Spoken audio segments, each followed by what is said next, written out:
MMCC ချဟာရတင်းတို့တင်တာအားလုံးကို Merry Christmas ပါလို့ရှိလို့ဆိုတော့နှုတ်ခွန်းဆက်တာလို့ပါတယ်ဒီနေ့ Christmas မှာကျွန်တော်တို့ဘုရားသခင်ကျမ်းစာထဲကနေပြီးတော့မှအတူတူကဆင်ခြင်မဲ့အရာကတော့ဘုရားသခင်ဟာတင့်ကိုတင်နဲ့လောကလူသားအားလုံးကို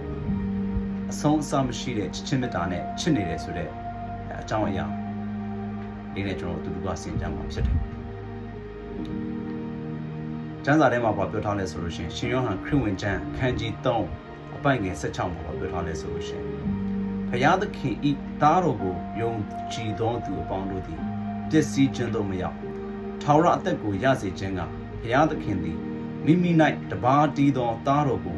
စွန့်တော်မူသည့်တိုင်အောင်လောကီသားတို့ကိုချစ်တော်မူတယ်ဆိုပြီးတော့ပြောထားတဲ့အကြောင်းပိုင်ရှိတာဖြစ်တယ်ဘုရားသခင်ဟာတင်တဲ့လောကီသားတွေအားလုံးကိုချစ်တဲ့ဘုရားသခင်ဖြစ်တယ်အဆုံးအစမရှိတဲ့ချစ်မေတ္တာနဲ့ချစ်တဲ့ဘုရားသခင်ဖြစ်တယ်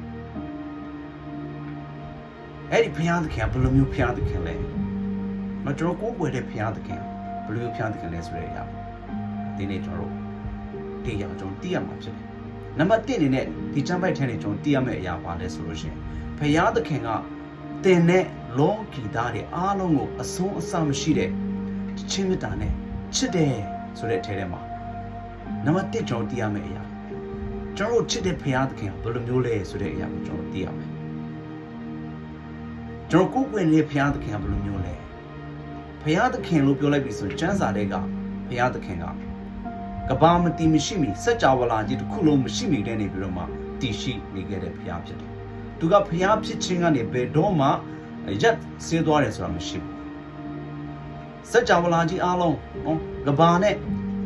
ရှိသမျှအရာအားလုံးလူသားအားလုံးတိရစ္ဆာန်အားလုံးကဘာပေါ်မှာရှိတဲ့အရာအားလုံးစัจ java လာကြီးမှာရှိတဲ့အရာအားလုံးကိုဖန်ဆင်းတဲ့ဘုရားဖြစ်တယ်။သူကဘုရားသခင်ဖြစ်ခြင်းကနေပြီးတော့မှဘယ်တော့မှမရက်သွားခဲ့တဲ့ဘုရားဖြစ်တယ်ဆိုတဲ့အရာကိုဒါကျွန်တော်နံပါတ်1အနေနဲ့ကျွန်တော်သိရမှာဖြစ်တယ်။အကြီးမြတ်ဆုံးဘုရားသခင်ဖြစ်တယ်။အရာခတ်သိမ်းကိုတက်ဆွမ်းနိုင်တဲ့ဘုရားသခင်ဖြစ်တယ်။သူကတစ်ချိန်ထဲမှာနေရာတိုင်းမှာရှိတဲ့ဘုရားဖြစ်တယ်။စัจ java လာကြီးတစ်ခုလုံးဒီကဘာကြီးမကဘူးနောက်ထပ်ဘယ်နေရာမှာပဲရှိ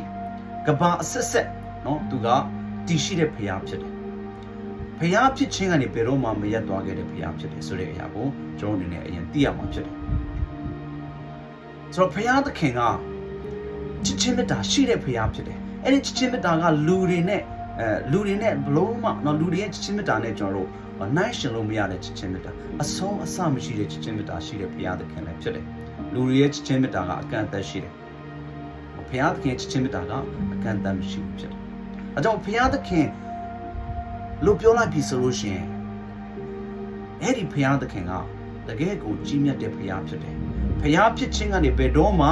မရက်သွားခဲ့တဲ့ဘုရားဖြစ်တယ်။မနေ့ယနေ့နောင်ကာလမပြောင်းလဲတဲ့ဘုရားဖြစ်တယ်ဆိုတဲ့အရာကိုသင်အနေနဲ့သိရမှာဖြစ်တယ်။အဲ့ဒီဘုရားသခင်က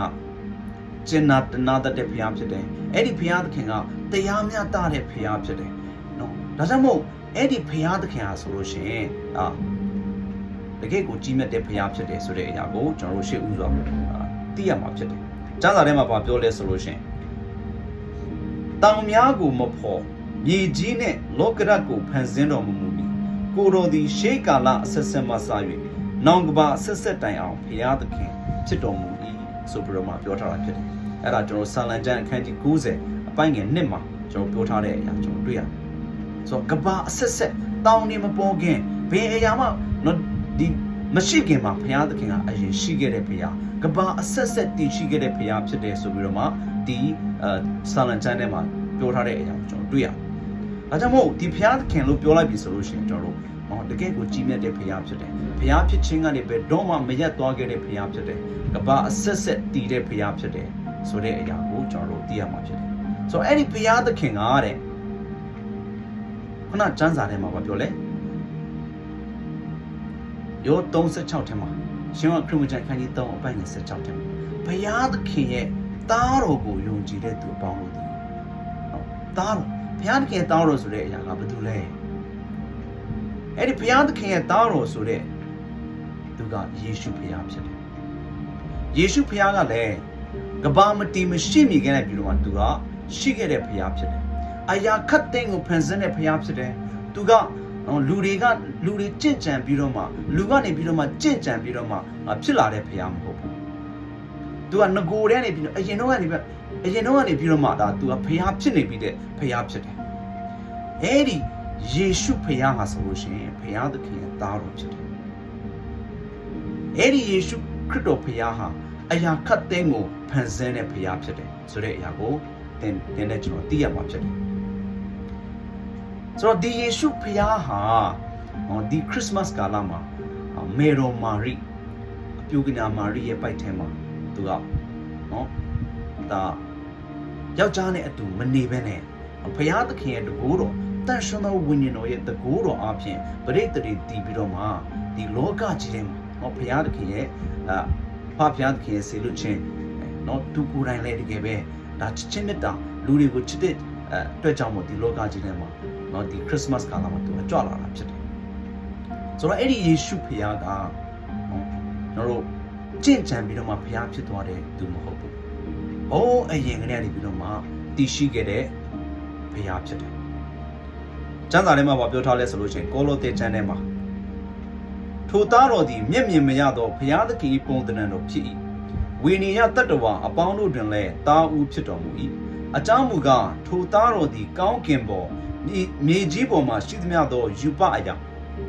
အာယူပအရာယာဇပလင်ဖြစ်စေအစိုးရခြင်းတကူဖြစ်စေ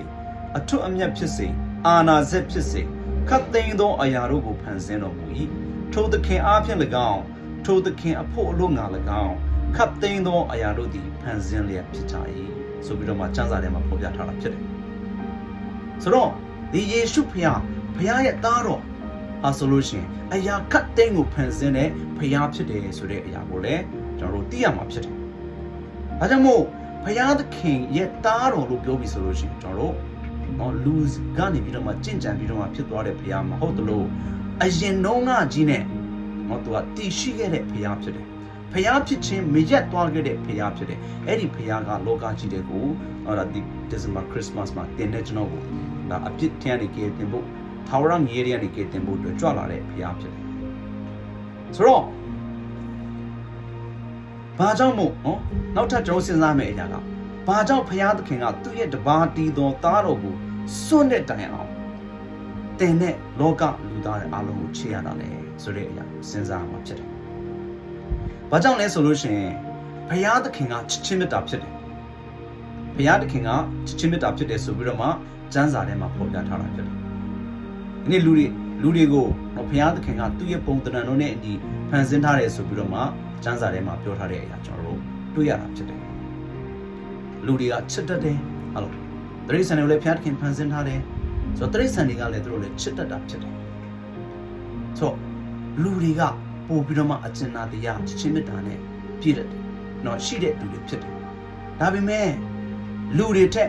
တာ၍ချစ်ချင်းမေတ္တာကြီးတဲ့သူကဘုရားသခင်ဖြစ်တယ်။ဘုရားသခင်ဖြစ်တယ်။ကျမ်းစာထဲမှာပြောထားလဲဆိုလို့ရှိရင်ချစ်ချင်းမရှိသောသူသည်ဘုရားသခင်ကိုမသိ။အကြောင်းမူကားဘုရားသခင်သည်ချစ်ချင်းမေတ္တာဖြစ်တော်မူ၏ဆိုပြီးတော့မှရေးထားတာဖြစ်တယ်။ဆိုတော့ဘုရားသခင်ကချစ်ချင်းမေတ္တာနဲ့ပြည့်ဝတဲ့ဘုရားဖြစ်တယ်။ကျွန်တော်တို့အချင်းချင်းချစ်တတ်တယ်ဆိုတဲ့အရာကဘုရားသခင်ကချစ်ချင်းမေတ္တာဖြစ်လို့ဖြစ်တယ်။ချစ်ချင်းမေတ္တာလို့ပြောတဲ့အချိန်မှာကျွန်တော်တို့အများအပြားစဉ်းစားတာကဒါတမီးစားချစ်ချင်းမေတ္တာပုံစံအဲ့လိုမျိုးမဟုတ်ဘူး။ဘုရားသခင်ချစ်ချင်းမေတ္တာကလူရဲ့ချစ်ချင်းမေတ္တာနဲ့နိုင်ရှင်လို့မရဘူးဖြစ်တယ်။ဘုရားသခင်ရဲ့ချစ်ချင်းမေတ္တာကအဆုံးအစမရှိတဲ့ဘုရားအဆုံးအစမရှိတဲ့ဒါချစ်ချင်းမေတ္တာဖြစ်တယ်ကျွန်တော်တို့ဒီမြန်မာမှာဆိုလို့ရှိရင်အဖေကိုချစ်တယ်ဆိုလို့ရှိရင်အဖေကိုချစ်တယ်အမေကိုချစ်တယ်ချစ်သူကြီးစားကိုချစ်တယ်ဆိုလို့ရှိရင်လည်းချစ်သူကြီးစားကိုချစ်တယ်ဆိုပြီးတော့မှချစ်တယ်ဆိုတဲ့စကားလုံးကိုပဲကျွန်တော်သုံးတာဖြစ်တယ်ဒါပေမဲ့ကျွန်တော်သိရမယ့်အရာကဒီကျမ်းစာဓမ္မတိကျမ်းကို Greek ဘာသာနဲ့ရေးထားတယ်ဆိုတာကျွန်တော်သိရမယ် Greek ဘာသာစကားမှာချစ်ချင်းမေတ္တာလို့ပြောလိုက်ပြီဆိုလို့ရှိရင်သူတို့က၄မျိုးအနေနဲ့သူတို့ပြောတာဖြစ်တယ်နံပါတ်1ကeros လို့ခေါ်တယ် eros ဆိုတဲ့အရာကဒါသမီးစားချင်းချင်းချစ်တဲ့အချိန်မှာပြောတာဖြစ်တယ်မြို့ငါချစ်တယ်လို့ပြောဆိုeros ဆိုတဲ့စကားလုံးသုံးတာဖြစ်တယ် နောက်တစ်ခုကကျတော့ဒါတငယ်ချင်းချင်းချစ်တယ်အဲ့ဒီအချိန်မှာသူတို့ philia နော်အဲ့ဒီစကားလုံးသုံးတာဖြစ်တယ်နောက်တော့ကျွန်တော်တို့အဖေအမေနော်ညီကောင်မောင်နှမချစ်ချင်းမြတ်တာအဲ့ဒီချစ်ချင်းမြတ်တာကျတော့ storage လို့ဆိုပြီးတော့မှသူတို့သုံးတာဖြစ်တယ်ဒါပေမဲ့ဘုရားသခင်ချစ်ချင်းမြတ်တာကိုကျတော့ဘုရားသခင်ကလူသားတွေကိုချစ်တယ်ဆိုတဲ့အရာက Greek စကားလုံးမှာဘာစကားလုံးလဲဆိုလို့ရှိရင် agape ဆိုတဲ့စကားလုံးသုံးထားတာဖြစ်တယ်အဲ့ဒီ agape ဆိုတဲ့စကားလုံးကအဲ့ဒီချစ်ချင်းမြတ်တာကအဆုံးအစမရှိတဲ့ချစ်ချင်းမြတ်တာ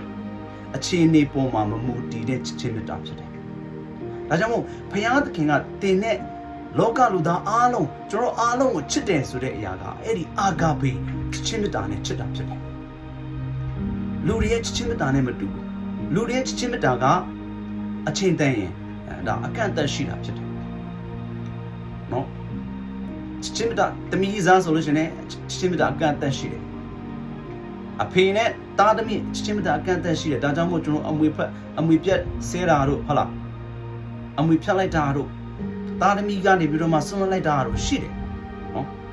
ဆိုတော့လူတွေရဲ့ချစ်ချင်းမြတ်တာကဒါ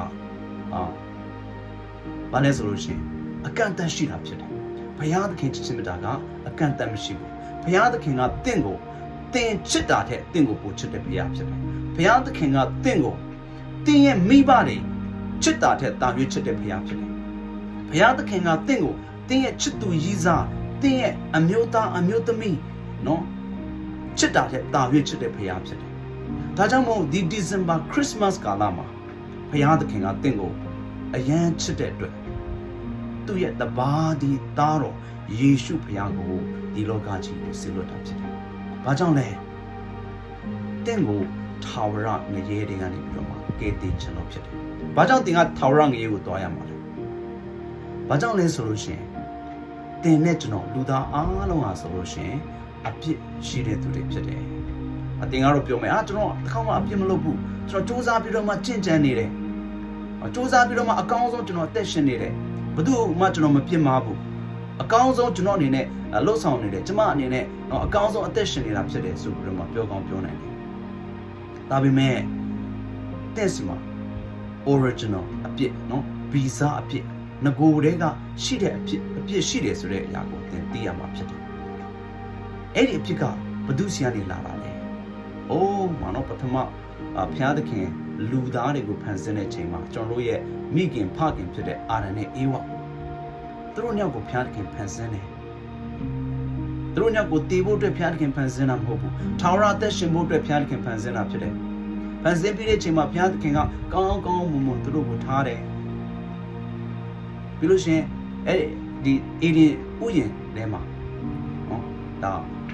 ကောင်းမကောင်းတိကျွမ်းရအပင်နဲ့အသက်ပင်ဆိုပြီးတော့မှထားတာဖြစ်တယ်အဲ့ဒီအသက်ပင်ကိုစားတယ်ဆိုလို့ရှိရင်ထာဝရအသက်ရှင်မှာဖြစ်တယ်ဘယ်တော့မှမတည်ဘူးဘယ်တော့မှမအိုးဘူးဘယ်တော့မှမနာဘူးနော်ဘယ်တော့မှဒုက္ခဆင်းရဲဆိုတာမရှိဘူးဒါဘုရားသခင်ကပြောတယ်အဲ့ဒီထဲကအဲ့ဒီဥယျာဉ်ထဲကကောင်းမကောင်းရဲ့အပင်ရဲ့အသီးကိုမစားနဲ့စားတဲ့နေ့မှာဧကန်အမှန်တည်မယ်ဆိုပြီးတော့မှပြောတယ်အဲ့ဒီအရာကိုစားကြတယ်အများကြီးရှိတဲ့ထဲကနေပြီးတော့မှဘုရားသခင်ကအဲ့ဒါလေးကိုပဲပြောတဲ့အရာနော်ဒါကျွန်တော်တို့ရဲ့ပထမအဦးဆုံးမိခင်ဖခင်တွေဖြစ်တဲ့အာရန်နဲ့အေဝါကစားခဲ့တာဖြစ်တယ်ဒါကြောင့်မို့ဘုရားသခင်ကပြောတယ်အဲ့ဒါကိုမစားနဲ့စားတဲ့နေ့မှာဧကန်အမှန်တည်မယ်ဆိုပြီးတော့မှဘုရားသခင်ပြောခဲ့တဲ့စကားရှိတာဖြစ်တယ်။ဒါပေမဲ့သူတို့ကအဲ့ဒါကိုစားလိုက်တဲ့ချိန်မှာနော်အပြစ်ဆိုတဲ့အရာကလူတွေရဲ့အထဲထဲမှာရောက်လာတယ်။သူတို့နှစ်ယောက်ထဲမှာရောက်လာတယ်။သူတို့နှစ်ယောက်ထဲကနေပြီးတော့ဆင်းသက်လာတဲ့သားသမီးတွေမှာရောက်လာတယ်။ဒီနေ့တင်တဲ့ကျွန်တော်တို့နော်အပြစ်ရှိတာဖြစ်တယ်။ကျမ်းစာကပြောလဲဘာကြောင့်လူတွေတည်ရတာလဲဆိုလို့ရှိရင်အပြစ်ရှိတဲ့အတွက်ကြောင့်တည်ရတာဖြစ်တယ်ဆိုပြီးတော့မှပြောထားတာဖြစ်တယ်။အဲကြောင့်လူတွေဘာကြောင့်တည်တာလဲအပြစ်ရှိတဲ့အတွက်ကြောင့်တည်တာဖြစ်တယ်။လူတွေဘာကြောင့်အိုနာတည်ခြင်းရှိရတာလဲအပြစ်ကြောင့်ဖြစ်တယ်။ဆိုတော့တည်ခြင်းကကျွန်တော်တည်ပြီဆိုပြီးသွားပြီလားမပြီးသေးဘူး။ထာဝရငရေထာဝရဆိုတဲ့အမြဲတမ်းလောင်ကျွမ်းနေတဲ့မိငရေထဲမှာကျွန်တော်တွားရမှာဖြစ်တယ်။ဘုရားသခင်ကဘယ်သူ့မှငရေကိုမပို့ဘူး။ဒါကြောင့်မို့အဲ့ဒီငရေဆိုတဲ့အရာကလည်းဒါလူတွေတက်ဘုရားသခင်ဖန်ဆင်းထားတာမဟုတ်ဘူး။ဒါစာတန်မနတ်နဲ့သူ့ရဲ့ဒါအပေါင်းပါတွေအတွက်ဘုရားသခင်ကသူတို့မကောင်းတဲ့သူတွေဖြစ်တယ်။ဟုတ်အ ပြစ်ကိုတည်ဆောင်တဲ့သူတွေဖြစ်တယ်လူသားတွေအပြစ်တွေကိုကြာရှုံးစေတဲ့သူတွေဖြစ်တယ်ဆိုတော့သူတို့တွေအတွက်အဲ့ဒီငရေကဖန်ဆင်းထားတာဖြစ်တယ်ဒါပေမဲ့တင်တဲ့ကျွန်တော်ကလည်းအပြစ်ရှိသွားတာဖြစ်တဲ့အတွက်ဘုရားသခင်နဲ့အတူနေလို့မရတော့ဘူးဘုရားသခင်နဲ့အတူနေဖို့အတွက်ဆိုလို့ရှိရင်တင့်အနေနဲ့အပြစ်နည်းနည်းလေးတောင်ရှိလို့မရဘူးဖြစ်တယ်ဒါဆိုလို့ရှိရင်ကျွန်တော်မေးမယ်တင့်အနေနဲ့အပြစ်ရှိသလားပြစ်စမှာအပြစ်ရှိသလားကျမ်းစာတော့ဘာပြောလဲဆိုလို့ရှိရင်စိတ်ထဲကနေသူတစ်ပါးရဲ့ပစ္စည်းကိုလိုချင်တတ်မှတ်လိုက်တာနဲ့တင်ကသူတစ်ပါးရဲ့ပစ္စည်းကိုခိုးပြီးသားဖြစ်သွားပြီစိတ်ထဲကနေနော်ဒါဟိုအမျိုးသားကဟိုအမျိုးသမီးကချောလိုက်တာလှလိုက်တာလို့ပြောလိုက်တာနဲ့နော်စိတ်ထဲကနေတင်ကအဲ့လိုမျိုးတတ်မှတ်တဲ့စိတ်နဲ့ကြည့်လိုက်တာနဲ့တင်ကအဲ့ဒီသူနဲ့ပြစ်မှားပြီးသားဖြစ်သွားပြီဆိုပြီးတော့ပြောတာဖြစ်တယ်ဒါကြောင့်မို့ကျွန်တော်တို့စိတ်ထဲကနေပြီးတော့မှကျွန်တော်ဘယ်နှချိန်တရက်ကိုဘယ်နှချိန်တိုင်းကျွန်တော်တို့ပြစ်မှားဖို့တည်းဘုရားသခင်ရဲ့အပြစ်စံချိန်ကနှလုံးသားဖြစ်တယ်ဘုရားသခင်ကနှလုံးသားကိုကြည့်တဲ့ဘုရားဖြစ်တယ်ဒါကြောင့်ဒီနေ့ကျွန်တော်လူတိုင်းကအပြစ်နဲ့မကင်းနိုင်ဘူးကျွန်တော်တို့ကိုထိလက်ရောက်သူတစ်ပါးတွေကိုမစော်ကောင်းနော်မထိပဲနဲ့ကျွန်တော်ကျွန်တော်မပြစ်မှားပဲနဲ့ကျွန်တော်နေနိုင်တယ်ပါဇက်နဲ့ကျွန်တော်မပြစ်မှားဘူးရတယ်ဒါပေမဲ့စိတ်နဲ့ရောကျွန်တော်ဘယ်လိုလဲဘယ်နှခါလောက်ကျွန်တော်ပြစ်မှားပြီလဲကျွန်တော်ကိုးကွယ်တဲ့ဘုရားသခင်ကစိတ်နှလုံးသားကိုကြည့်တဲ့ဘုရားဖြစ်တယ်ဒါကြောင့်မို့သင်ရဲ့နှလုံးသားနဲ့ပြစ်မှားနေတယ်ဆိုလို့ရှိရင်သင်ကအပြစ်ရှိတဲ့သူဖြစ်တယ်ဘုရားသခင်ကလုံးဝတန်ရှင်းတဲ့ဘုရားဖြစ်တယ်ဒါကြောင့်မို့အပြစ်ရှိတဲ့အတွက်ကျွန်တော်လူသားတွေကဘုရားနဲ့နေလို့မရဘူးတည်ပြီးရင်လည်းကျွန်တော်တို့ကထာဝရငြိမ်ဖြစ်တယ်ဘုရားနဲ့ခွဲခွာပြီးတော့မှနေရမယ်သူဖြစ်တယ်အဲ့ဒါကိုဘုရားသခင်တည်တဲ့အချိန်မှာဘုရားသခင်လူသားတွေကိုအယမ်းချစ်တယ်အဲ့ဒီငရဲကိုမသွားစေချင်ဘူးတချို့ကတော့ပြောတယ်ဟာဒီခရိယန်တွေကအပါသာဆွဲတယ်ဆိုပြီးတော့မှကျွန်တော်ပြောတဲ့သူရှိတယ်ကျွန်တော်တွေကလူတွေအားလုံးကမစမ်းစာထဲမှာပြောထားတဲ့အတိုင်းငရဲဆိုတဲ့လမ်းကိုသွားနေပြီဖြစ်တယ်ဒါကြောင့်မို့ကျွန်တော်တို့ကကျွန်တော်ကယ်တင်ပေးခဲ့တဲ့အရာ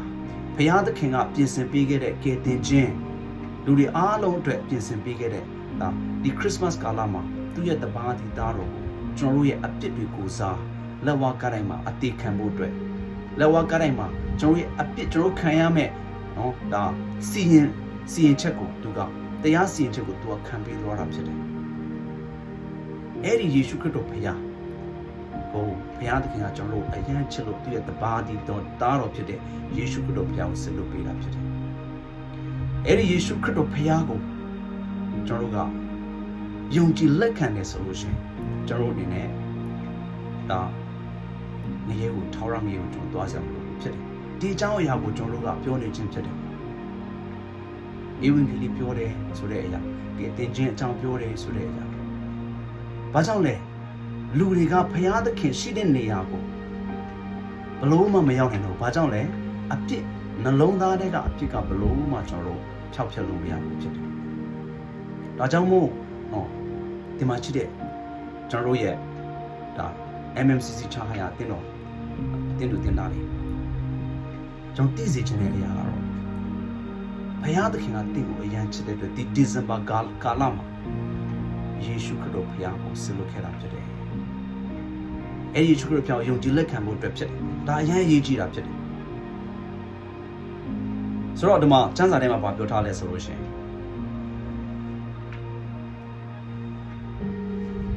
ကျွန်တော်ကျမ်းစာထဲမှာကြည့်မယ်ဆိုလို့ရှိရင်သားတော်အဖြစ်ငါတို့ဒီအသက်ရှင်စေခြင်းကဘုရားသခင်ဒီတပါးတည်သောသားတော်ကိုဤလောကသို့ဆေလွတ်တော်မူသောအရာ၌ငါတို့ကိုချစ်တော်မူသောမေတ္တာတော်သည်ထင်ရှားလျက်ရှိ၏ငါတို့သည်ဘုရားသခင်ကိုချစ်ကြသည်ဟုမဆိုဘုရားသခင်သည်ငါတို့ကိုချစ်၍ငါတို့၏အပြစ်ဖြေစရာအကြောင်းဖြစ်စေခြင်းကသားတော်ကိုဆေလွတ်တော်မူသောအရာ၌ချစ်ခြင်းမေတ္တာရှိ၏ဘုရားသခင်ကကျွန်တော်အရင်ချစ်တဲ့ဘုရားဖြစ်တယ်အဆုံးအစမရှိတဲ့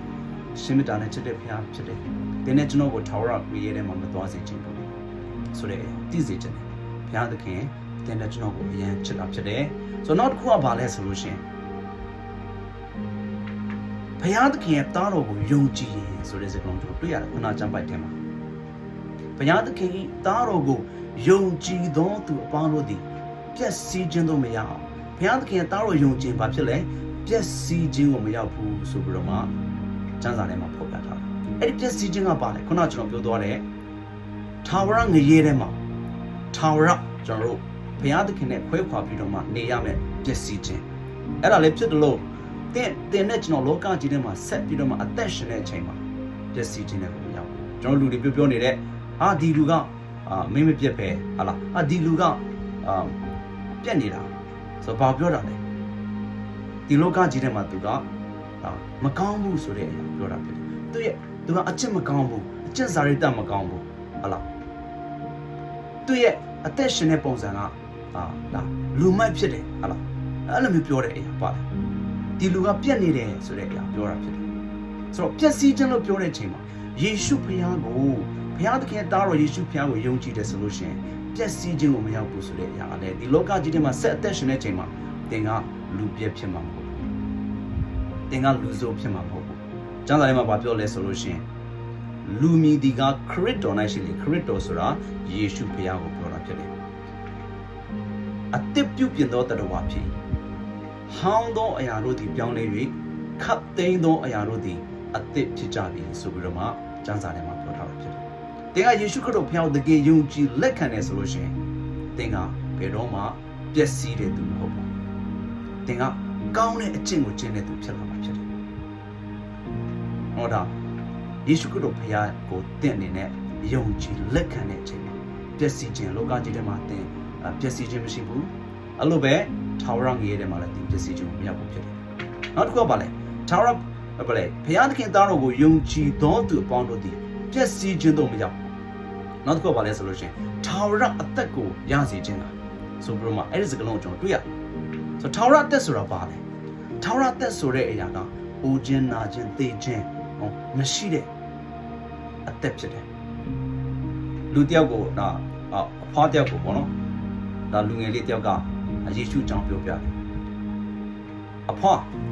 ယေရှုကိုယုံကြည်ရင်ထာဝရတက်ရမယ်လို့ပြောတဲ့အချိန်မှာအဲ့ဒီဖွားကပြောလဲဆိုရှင်ထာဝရတက်မလို့ကျင်ပါဘူးဒီဘဝနဲ့တင်လောက်နေပြီဆိုပြီးတော့မှအဲ့လိုမျိုးပြောတာဖြစ်တယ်ဆိုပြောချင်တာပါလဲဆိုရှင်ဘာကြောင့်အဲ့လိုမျိုးပြောတာလဲဒုက္ခဆင်းရဲနဲ့ပြည့်တဲ့အသက်ကထာဝရရှင်နေတယ်ဆိုလို့ရှင်တော့မကောင်းဘူးဒါပေမဲ့ဒီကျမ်းစာထဲမှာပြောတဲ့ထာဝရအသက်ဆိုတဲ့အရာကဒုက္ခမရှိတဲ့အသက်နဲ့ရှင်တဲ့အရာဘုရားသခင်နဲ့အတူအသက်ရှင်တဲ့အသက်ကိုပြောတာဖြစ်တယ်။အိုခြင်းနာခြင်းသေခြင်းမရှိတဲ့အသက်ကိုပြောတာဖြစ်တယ်။ဒုက္ခဆင်းရဲကနေလွတ်မြောက်တဲ့ထာဝရအသက်ကိုပြောတာဖြစ်တယ်။အဲ့ဒီအသက်ကိုရမှာဖြစ်တယ်။သင်နဲ့ကျွန်တော်ယေရှုခရစ်တော်ဘုရားကိုယုံကြည်လက်ခံနေဆိုလို့ရှိရင်ဒါကျမ်းစာထဲမှာပြောထားတဲ့အရာဖြစ်တယ်။ဒါကြောင့်မို့ကျွန်တော်အနေနဲ့ယေရှုခရစ်တော်ဘုရားကိုယုံကြည်လက်ခံတယ်ဆိုလို့ရှိရင်ထာဝရအသက်ကိုရတယ်ဆိုတဲ့အရာကိုလည်းကျမ်းစာထဲမှာပြောထားတာဖြစ်တယ်။ဒီမှာကျွန်တော်တို့ကျမ်းပိုက်တစ်ပိုက်ထဲမှာပြောထားလဲဆိုလို့ရှိရင်သားတော်ကိုယုံကြည်သောသူသည်ထာဝရအသက်ကိုရ၏သားတော်ကိုပယ်သောသူကအသက်ကိုမတွေ့ရဆိုပြီးတော့ပြောထားတယ်။ဒါကြောင့်ယေရှုခရစ်တော်ဘုရားကိုသင်တဲ့ကျွန်တော်ကညှင်းပယ်လိုက်တယ်ဆိုလို့ရှိရင်ထာဝရအသက်ကကျွန်တော်ရတော့မှာမဟုတ်ဘူး။နော်ဒီကျမ်းစာထဲမှာလို့ပြောထားတာဖြစ်တယ်။ဆိုတော့နောက်တစ်ခုအနေနဲ့ကျွန်တော်တို့ယုံကြည်ခြင်းလို့ပြောတဲ့အချိန်မှာယုံကြည်ခြင်းကပါလေ။ယေရှုခရစ်တော်ဘုရားကိုဘုရားသခင်သားတော်ယေရှုခရစ်တော်ဘုရားကိုယုံကြည်တယ်ဆိုတဲ့အရာအပါကိုပြောတာလေ။ခရိယန်တွေတော်တော်များများကယေရှုကိုငါယုံကြည်တယ်ဆိုပြီးတော့မှသူတို့ပြောတဲ့သူတွေရှိတယ်။ယေရှုကိုယုံကြည်တယ်ငါတော့ကောင်းကင်နိုင်ငံရောက်မှာပဲ။ဒီနေ့ကျွန်တော်ပြောမယ့်အရာကတင့်ကိုအံ့ဩစေလိမ့်မယ်။တင်ဘုရားသခင်ကိုယုံကြည်တာလောက်နဲ့တင်ကောင်းကင်နိုင်ငံရောက်မှာမဟုတ်ဘူး။ဘာကြောင့်လဲ။ရှင်ယာကုပ်ကျမ်းစာထဲမှာပြောထားတယ်။စာတန်လည်းနတ်ဆိုးလည်းဘုရားသခင်ရှိတယ်ဆိုတာယုံကြည်တယ်။ဒါကြောင့်သူတို့တုံလို့တယ်ဆိုပြီးတော့ပြောထားတယ်။ကျောင်းတုံလို့တယ်ဆိုမှပြောတာဒါပေမဲ့စာတန်ကကောင်းကင်နိုင်ငံရောက်လာမရောက်ဘူးဒါကြောင့်ယုံကြည်တဲ့ယေရှုခရစ်တော်ဘုရားကိုဘုရားသခင်သားတော်ယေရှုဘုရားကိုယုံကြည်တယ်လို့ပြောတဲ့အချိန်မှာကျွန်တော်တို့ကဘယ်လိုယုံကြည်ရတာလဲယုံကြည်တယ်ဆိုတာဘာလဲဆိုတဲ့အရာကျွန်တော်သိဖို့အရေးကြီးတာဖြစ်တယ်ယုံကြည်တယ်ဆိုတဲ့အရာကယေရှုခရစ်တော်ဘုရားသခင်ရဲ့သားတော်ကိုယုံကြည်တယ်ဆိုတဲ့အသက်တာဘာအသက်တာလဲဆိုလို့ရှိရင်သင်ရဲ့ဘဝအသက်တာတစ်ခုလုံးစိုးရိမ်ကြောက်ကြမှုတွေအားလုံးကိုဘုရားသခင်လက်တော်တွေကိုအနံပြီးတော့မှဘုရားသခင်ကတင့်ကိုလမ်းပြတဲ့ဘုရားသခင်ကလမ်းပြရှင်အနေနဲ့တင်ကတင့်ရဲ့ဘဝတက်တာတစ်ခုလုံးကို အနံ့လိုက်ခြင်းကိုပြောတာဖြစ်တယ်အားလုံးကိုအနံ့လိုက်ခြင်းဖြစ်တယ်ဒီကျွန်တော်တို့ကားမောင်းတဲ့အချိန်မှာဆိုလို့ရှိရင်နော်ဒါမင်းလည်းတဝက်မောင်းငါလည်းတဝက်မောင်းမရဘူးနော်ကျွန်တော်တို့ဘုရားသခင်ကိုပဲကျွန်တော်ဘဝအသက်တာတစ်ခုလုံးအတွက်ကျွန်တော်တို့မောင်းနေပေးဖို့ဘုရားသခင်ကိုပဲဒါလမ်းပြပေးဖို့ကျွန်တော်တို့ကိုခေါ်ဆောင်ပေးဖို့ကျွန်တော်တို့ကအနံ့လိုက်ခြင်းအပြည့်အဝကျွန်တော်အနံ့ခြင်းကိုပြောတာဖြစ်တယ်ပြီးတော့တင်းရဲ့စိုးရိမ်မှုပူပန်တဲ့အရာတွေအားလုံးကိုလည်းဘုရားသခင်ရဲ့လက်တော်ထဲမှာအနံ့ခြင်းကိုပြောတာဖြစ်တယ်ကျမ်းစာထဲမှာပြောလဲဆိုလို့ရှိရင်တင်တို့ကိုတတိနဲ့ကြည့်ရှုတော်မူသောကြောင့်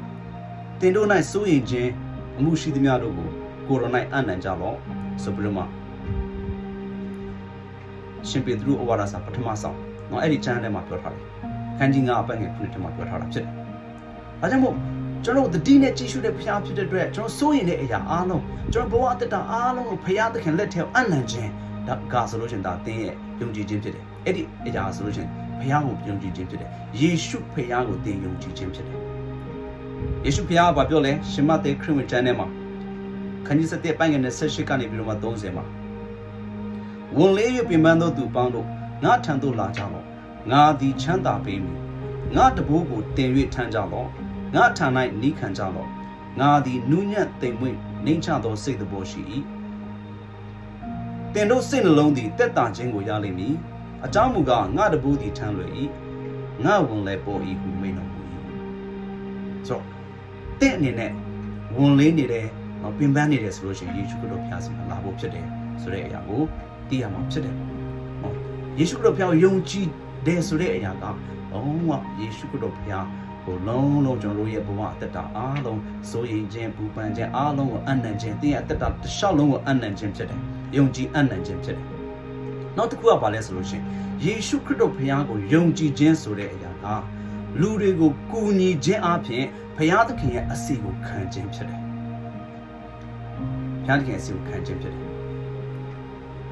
ဆိုတော့တင်တဲ့ကျွန်တော်ကယေရှုခရစ်တော်ဘုရားယုံကြည်လက်ခံပြီးပြီဆိုလို့ရှိရင်နော်ရှောက်ကျွန်တော်တို့ကိုနေခြင်းတဲ့အသက်တာနဲ့ကျွန်တော်တို့ကနေဖို့အတွက်မဟုတ်ဘူးဘုရားသခင်တင့်ကိုပေးထားတဲ့ထာဝရအသက်နဲ့ကျွန်တော်တို့ကဘုရားသခင်တို့အသက်ရှင်ဖို့အတွက်ဖြစ်တယ်ဘလို့အသက်ရှင်ရမလဲလူတွေကိုကူညီခြင်းအပြင်ကျွန်တော်တို့ကဘုရားသခင်ကိုကျွန်တော်အစိတ်ခံရမှာဖြစ်တယ်ကျွန်တော်ခရစ်ယာန်တို့များငါယေရှုကိုယုံကြည်တယ်ပြီးပြီတော့အချိန်တိုင်းကောင်းကင်နိုင်ငံရောက်မယ်ဒါကြောင့်သူများတွေကခရစ်ယာန်တွေကိုပြောလဲဆိုလို့ရှိရင်မနော်ယေရှုခရစ်တော်ဖျားယုံကြည်ရပြီတော့ဘာမဆိုလုပ်လို့ရတယ်ဟာလားအရက်ပြန်တောင်းလဲရတယ်ဆလစ်ပြန်တောင်းလဲရတယ်ဖိုးပြန်တော့ထန့်လဲရတယ်ဟာလားသူတစ်ပါးသားများပြမလဲရတယ် no တင်ယေရှုခရစ်တော်ဖျားကိုယုံကြည်လက်ခံပြီးပြီဆိုလို့ရှိရင်တင်ရဲ့အသက်တာကအဲ့လိုမျိုးမဟုတ်ဘူးတက်တည်ရှိတယ်အဲ့တက်တည်ကပါလဲဆိုလို့ရှိရင်တင်ကအရင်ကတခိုးကြပိုးဖြစ်ခဲ့တယ်ဆိုလို့ရှိရင်ယေရှုကိုယုံကြည်လက်ခံတဲ့သူကလူကောင်းဖြစ်သွားပြီဖြစ်တယ်အလောက်စ조사တဲ့သူဖြစ်သွားပြီဖြစ်တယ်ဘုရားယေရှုခရစ်တော်ဘုရားယုံကြည်လက်ခံတဲ့တက်တွေကတင်ကအရင်ကနော်လူပြက်ဖြစ်ခဲ့တယ်လူမိုက်ဖြစ်ခဲ့တယ်ဒါပေမဲ့ယေရှုဘုရားကိုတကယ်ယုံကြည်တော့တဲ့တက်တွေကပါလဲဆိုလို့ရှိရင်တင်ကလုံးဝကောင်းသွားတဲ့သူဖြစ်တယ်အရင်ကစိတ်မရှိနိုင်တဲ့အရာအခုဆိုလို့ရှိရင်စိတ်ရှိနိုင်သွားတယ်အဲ့ဒီအသက်တာဖြစ်တယ်ဒါကတကယ်ယုံကြည်ခြင်းရဲ့အသက်တာဖြစ်တယ်ဒါကြောင့်မို့ယေရှုခရစ်တော်ဖျားယုံကြည်လက်ခံပြီးပြီဆိုလို့ရှိရင်ဟာကြိုက်တာလုပ်လို့ရတယ်ဆိုရင်ဒါအတင်တကယ်ယေရှုကိုမယုံကြည်သေးလို့ဖြစ်တယ်ဆိုတဲ့အရာကိုသိစေချင်တယ်ကျွန်တော်ရဲ့ကြံရှိနေတဲ့အသက်တာကလူတွေကိုကူညီပြီးတော့မှဘုရားသခင်ကိုအစီခံဖို့အတွက်ဘုရားသခင်လိုတော့ရှိတာဖြစ်တယ်ကျွန်တော်စူးစမ်းပြီးတော့မှအရင်ကအလုံးမလုပ်တဲ့သူကအခုစူးစမ်းပြီးတော့မှအလုံးလုပ်တဲ့သူဖြစ်လာတယ်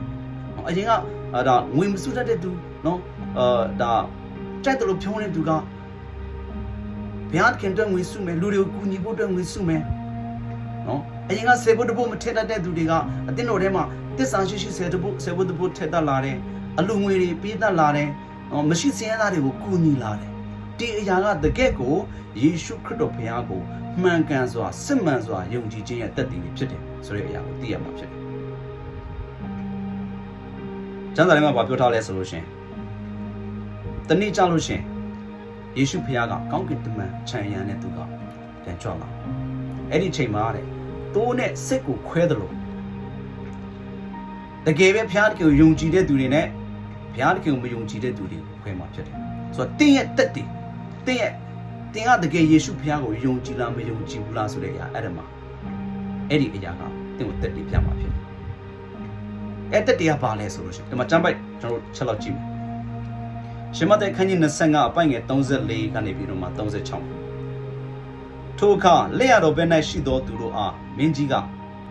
ငါခမဲတော်ထံကောင်းကြီးမင်္ဂလာကိုခံရသောသူတို့ကဘာဥကပင်တင်တို့ဖို့ပြင်ဆင်သောနိုင်ငံကိုလာ၍အမွေခံကြလော့အကြောင်းမူကားငါသည်မွတ်သိပ်သောအခါတင်တို့သည်ကြွေးကြ၏ငါသည်ရင်ငတ်သောအခါတင်တို့သည်တောက်ဖို့ပေးကြ၏ငါသည်ဧည့်သည်ဖြစ်သောအခါတင်တို့သည်ဧည့်သည်ဝတ်ကိုပြုကြ၏ငါသည်အဝတ်ချီးစည်းရှိသောအခါတင်တို့သည်အဝတ်နှင့်ဖုံးလွှမ်းကြ၏ငါသည်အနာရောဂါဆွဲသောအခါတင်တို့သည်ကြည့်ရှုပြုစုကြ၏ငါသည်ထောင်ထဲမှနေရသောအခါတင်တို့သည်ငါထံသို့လာကြ၏ဟုမိန့်တော်မူတယ်ဆိုပြီးတော့ပြောထားတာဖြစ်တယ်ဆိုတော့ဒီဘုရင်ကယေရှုဖခင်ဖြစ်တယ်တနေ့ကျရင်လူသားအားလုံးကိုတရားစီရင်မဲ့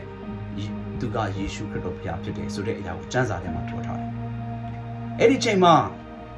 ယေရှုဖခင်ဘာပြောလဲထိုအခါလက်ရတော်ဘက်၌ရှိသောသူတို့အားမင်းကြီးကငါခမဲတော်ထံ၌ကောင်းခြင်းမင်္ဂလာကိုခံသောသူတို့ကဘာဥကမြင်တင်တို့ဖို့ပြင်ဆင်သောနိုင်ငံကိုလာ၍အမွေခံကြလော့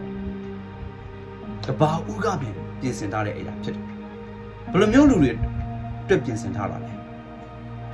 ဒီမှာကျွန်တော်ကျမ်းစာကိုကြည့်တဲ့အချိန်မှာမွတ်သိမ့်နေတဲ့သူတွေကိုကျွေးမွေးတဲ့သူရေငတ်တဲ့သူကိုရေပေးတဲ့သူဧည့်သည်တွေကိုဒါဧဝပြုတဲ့သူအဝတ်အချီးစီးရှိတဲ့သူတွေကိုနော်အဝတ်ဖို့အတွက်ပေးတဲ့သူအနာရောဂါဆွဲတဲ့သူတွေကိုကူညီတဲ့သူကြည့်ရှုပြုစုစောင့်ရှောက်တဲ့သူထောင်ထဲမှာရှိတဲ့သူတွေကိုဒါနော်စီမသွားပြီးတော့မှကျွန်တော်တို့လွတ်မြောက်ခြင်းလမ်းနေကျွန်တော်လှုပ်ဆောင်ပေးတဲ့သူတွေဒီလူတွေကဘယ်သူတွေလဲဒီလူတွေကတကယ်ကေတင်ခြင်းရတယ်ကေတင်ခြင်းဘယ်ကနေလဲထောင်ရောင်းရေးတဲ့နေကေတင်ခြင်းရတယ်ဆိုတဲ့တက်တွေကိုရတဲ့သူတွေဖြစ်တယ်ဒီလူတွေကဖရာသခင်နဲ့အတူတူနေရမယ့်သူတွေဖြစ်တယ်တင်ကငါကေတင်ခြင်းရပြီငါယေရှုခရစ်တော်ဖရာကိုယုံကြည်လက်ခံပြီးပြီဆိုပြီးတော့မှနော်ရှောက်ဒီမဟုတ်တဲ့အသက်တာနဲ့အသက်ရှင်နေတယ်ဆိုလို့ရှိရင်တင်ကတကယ်ကေတင်ခြင်းမရသေးဘူးနော်တင်ကအတင်းတော်ထဲမှာပါဝင်ဆက်ကပ်ခြင်းမရှိဘူးမရှိသေးဘူးအရင်ကအသက်တာနဲ့ဒီယေရှုခရစ်တော်ဖခင်ကိုယုံကြည်လက်ခံပြီးပြီလို့ပြောတဲ့တက်တာလေအတူတူပဲဆိုလို့ရှင်တော့တင်ကတစ်ခုခုစဉ်းစားဖို့လိုပြီလုံးဝပြန်စစ်ဆေးဖို့လိုပြီဖြစ်တယ်ယေရှုခရစ်တော်ဖခင်တကယ်ယုံကြည်တဲ့တက်တာကအရင်ကအတင်းတော်မှာမဆက်ကပ်တဲ့သူကဆက်ကပ်လာတယ်အရင်ကအလူငွေမပေးတဲ့သူကပေးလာတယ်ဆေဘုတ်ဘုမှာတစ္ဆာမရှိတဲ့သူတစ္ဆာရှိလာတယ်တကယ်ကိုဒုက္ခရောက်နေတဲ့သူဖြားနာနေတဲ့သူတွေထောင်ထဲမှာရှိတဲ့သူတွေအဝတ်အချီးစီးရှိတဲ့သူတွေဒုက္ခရောက်တဲ့သူတွေမိဘေးရေဘေးစစ်ဘေးကြောင့်ဒုက္ခရောက်တဲ့သူတွေကိုကူညီတတ်လာတယ်ဒီအရာကယေရှုခရစ်တော်ဖခင်တကယ်ယုံကြည်လက်ခံခြင်းအသက်တည်ဖြစ်တယ်အဲ့ဒီသူတွေဒါလျင်တနေ့ကြောက်လို့ရှိရင်ကောင်းကင်နိုင်ငံကိုဝင်စားရမယ့်သူတွေဖြစ်တယ်ဘာကြောင့်လဲသူတို့ရဲ့သက်တည်ကဒီမှာကျွန်တော်တွေ့ရတာဖြစ်တယ်ဒါကြောင့်မို့ဒီနေ့ MMCC ချဟာယာဒီကိုမွန်မာရီဒီနေ့နှုတ်ဘတ်တော်အနေနဲ့ကျွန်တော်ခွန်အားပေးခြင်းတဲ့အရာကဘုရားသခင်ကတင့်ကိုအယံချစ်တဲ့ဘုရားဖြစ်တယ်တင်တဲ့လောကီလူသားအားလုံးကိုအဆုံးအစမရှိတဲ့ချစ်မေတ္တာနဲ့ချစ်တဲ့ဘုရားဖြစ်တယ်အဲ့ဒီဘုရားသခင်ကိုတင်ယုံကြည်ပြီလားယုံကြည်လက်ခံပြီးပြီလားတင့်ကိုတင်ပြန်ဆန်းစစ်ဖို့အရေးကြီးတယ်ယုံကြည်လက်ခံပြီးလို့ပြောတဲ့အသက်တာကရောဘယ်လိုမျိုးအသက်ရှင်နေတယ်လဲဆိုရပြန်ဆန်းစစ်ဖို့အရေးကြီးတယ်ဘုရားသခင်ကတော့တင့်ကိုအယံချစ်လို့သူ့ရဲ့တပါးတည်တော်သားတော်ယေရှုခရစ်တော်ဘုရားကိုဆေးလူပြီးတော့မှဒီခရစ်စမတ်မှာဆေးလူပြီးတော့မှတင်နေကျွန်တော်လောကီလူသားအားလုံးကိုကယ်တင်ပေးခဲ့ပြီဖြစ်တယ်ယုံကြည်လက်ခံဖို့ပဲလိုလားဖြစ်တယ်ဘုရားသခင်တင့်ကိုအယံချစ်တယ်နော်ဘုရားသခင်ရဲ့သားတော်ကိုယုံကြည်တဲ့သူအပေါင်းတို့ဟာဆိုလို့ရှိရင်ပျက်စီးခြင်းကိုမရဘူးထာဝရသက်ကိုရမယ်နော်အဲ့ဒီအထိဘုရားသခင်ကတင့်ကိုချစ်တဲ့ဘုရားဖြစ်တယ်ဆိုတဲ့အရာကိုဒီနေ့ခရစ်စမတ်မှာဒီကိုမွန်မအားလုံးကို ဒါပြောပြချင်တာဖြစ်တယ်တင့်ကိုအရန်ချစ်တယ်ဘုရားသခင်တင့်ကိုကယ်တင်ပြီးပြီဒီခရစ်မတ်ကာလမှာယေရှုခရစ်တော်ဘုရားရဲ့ကယ်တင်ခြင်းကိုတင်လက်မခံသေးဘူးဆိုလို့ရှိရင်လက်ခံဖို့အတွက်ကျွန်တော်အနေနဲ့ဖိတ်ခေါ်ချင်တယ်အကောင်းဆုံးဘုရားသခင်အတွက်ပြန်ပြီးတော့မှအသက်ရှင်ဖို့အတွက်ဖြစ်တယ်မိမိကိုယ်ကိုပြန်ဆန်းစစ်ပြီးတော့မှနောင်လာမယ့်နှစ်တွေမှာအကောင်းဆုံးဘုရားသခင်ကိုဂျေဇုဆက်တဲ့အသက်တာနဲ့ပြန်ပြီးတော့မှအသက်ရှင်ဖို့အတွက်ကျွန်တော်အနေနဲ့တိုက်တွန်းချင်တာဖြစ်တယ်ဒါကြောင့်ဒီနေ့နဲ့ယေရှုခရစ်တော်ဘုရားမယုံကြည်လက်မခံသေးဘူးဆိုလို့ရှိရင်အခုကျွန်တော်ဆုတောင်းပေးမယ်ယုံကြည်လက်ခံပြီးသားသူဖြစ်တယ်ဆိုလို့ရှိရင်လေတဲ့အနေနဲ့တာပြည့်ဘုရားသခင်အတွက်အသက်ရှင်နေသူဖြစ်ဖို့အတွက်ဆုတောင်းပေးမှာဖြစ်တယ်ခဏတော့ဆုတောင်းရအောင်အသက်ရှင်၍ကောင်းမြတ်သောအဖထာဝရမြတ်စွာသောဘုရားဒီနေ့ခရစ်မတ်အတွက်ယေရှုတင်တယ်ဒီနေ့ကြားရတဲ့ဘုရားသခင်ရဲ့စကားတော်တွေအတွက်ယေရှုတင်တယ်ဘုရားသခင်ကကျွန်တော်တို့လောကီလူသားအားလုံးလောကလူသားအားလုံးကိုအဆုံးအစမရှိတဲ့ချစ်ချင်းမေတ္တာနဲ့ချစ်တဲ့ဘုရားဖြစ်လို့ယေရှုတင်တယ်ကျွန်တော်တို့အားလုံးကိုကျွန်တော်တို့ချစ်တာထက်ဘုရားသခင်ကျွန်တော်တို့တာယူချစ်လို့ယေရှုတင်တယ်ကျွန်တော်တို့အားလုံးကိုကျွန်တော်တို့မိဘတွေချစ်သူရည်စားတွေခင်မွန်းတွေကျွန်တော်အမျိုးသားအမျိုးသမီးတွေကျွန်တော်ချစ်တာထက်ကျွန်တော်ပို့ပြီးတော့မှချစ်လို့ယေရှုတင်တယ်အဆုံးအစမရှိတဲ့ချစ်ချင်းမေတ္တာနဲ့ချစ်လို့ယေရှုတင်တယ်ဒီခရစ်မတ်ကာလဟာအဲ့ဒီခရစ်မတ်ကိုဖြစ်စေတဲ့ယေရှုခရစ်တော်ဘုရားသခင်ဆေလွတ်တဲ့သားတော်ယေရှုဘုရားရဲ့မွေးနေ့ကာလဖြစ်တယ်အဖဒီနေ့ကျွန်တော်တို့ဆုတောင်းပေးခြင်းတဲ့အရာတော့ယေရှုခရစ်တော်ဘုရားကိုမယုံကြည်လက်မခံသေးတဲ့သူတွေကိုယုံကြည်လက်ခံစေပါယုံကြည်လက်ခံပြီးသားသူတွေလည်းဘုရားသခင်ရဲ့အမှုတော်မြတ်တော်တာ၍တစ္ဆာရှိစွာလှုပ်ဆောင်နိုင်တဲ့သူတွေဖြစ်စေပါမည်အကြောင်းယေရှုခရစ်နာမနဲ့ဆုတောင်းဆက်ကပ်အနံပါတယ်ဖခင်အာမင်အားလုံးပေါ်ဖျားရှင်ကောင်းကြီးပြပါစေ